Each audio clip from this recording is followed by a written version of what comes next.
Carrie from Artscope with another edition of Try This at Home. Today we are going to make a paper weaving. I almost said collage because it is kind of like a collage. So I have chosen a piece of board as my backing and two images that I think will look nice woven together. I'm going to make this one be my background, and let me show you how I'm going to get it started. So I am going to accordion fold the paper so I can get even, or pretty even, strips of paper. You can do this for all your paper, or you can just cut without measuring really, but for this first piece of paper, I think it's nice to have very regular pieces. You can see that I have cut it to fit the board. That makes it easier. Okay, so before I cut this, I'm going to make another fold on top. It's going to go just down like this, and then I'm going to secure that with glue in just a moment. I think it'd be better to cut this first. So I'm going to cut these strips. These are the first part of my paper weaving. You got that from a magazine. I did get that from a magazine, you're right. You can choose all sorts of papers though.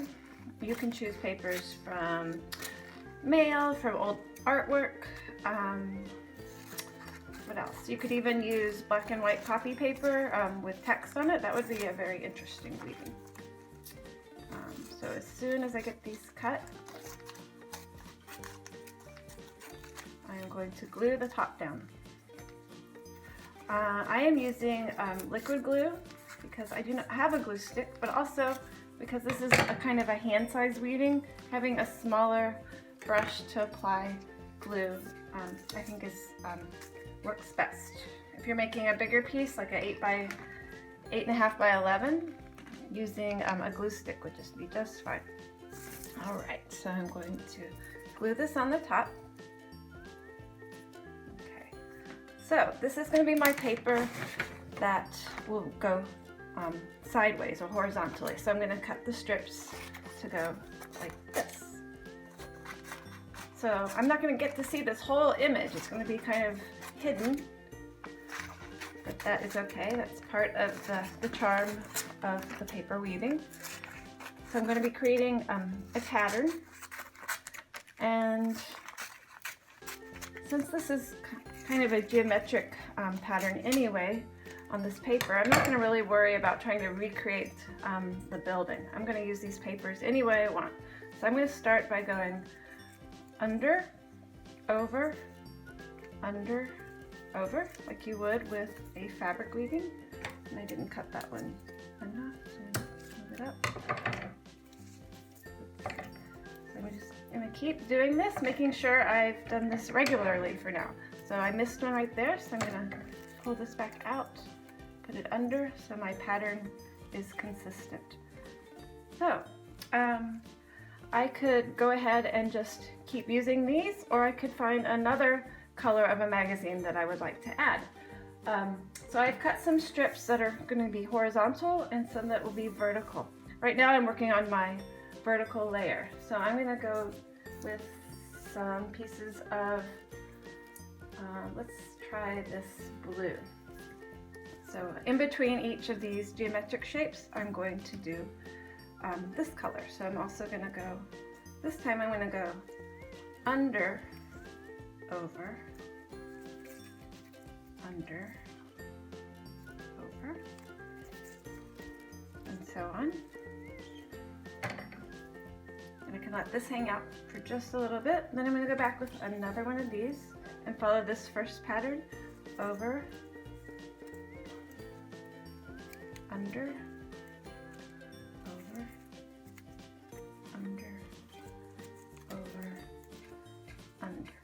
So it's quite fun to change things up a little bit. So if I don't want to have this blue here, I could come in with a red now. So this one is going to be what goes next.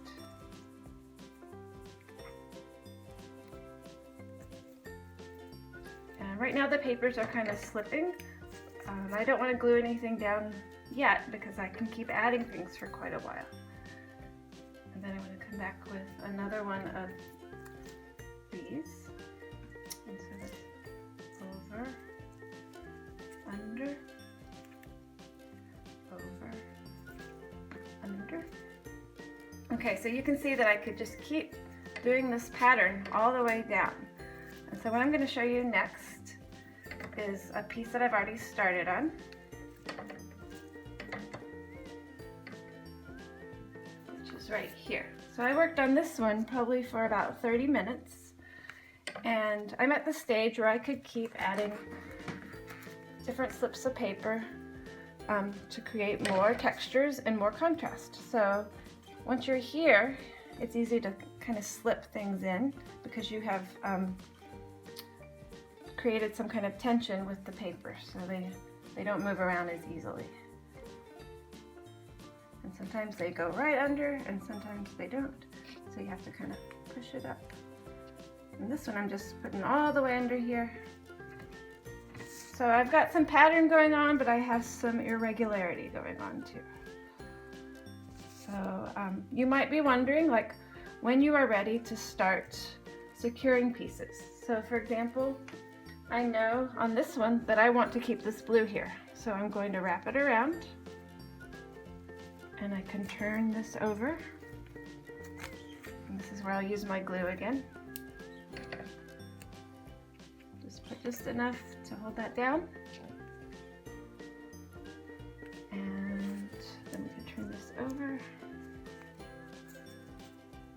Okay, I'll probably do the same with the red when I'm ready. And on this one, once I have these down, I can wrap them around and glue them, like I just showed you. And then here are some pieces that didn't quite fit in all the way up the top. So I'm going to try to get it to go under here. I might have already glued that one down. Nope. So I'm going to pull that through. And since I know I want that one to stay, I'm going to glue it down, just at the top.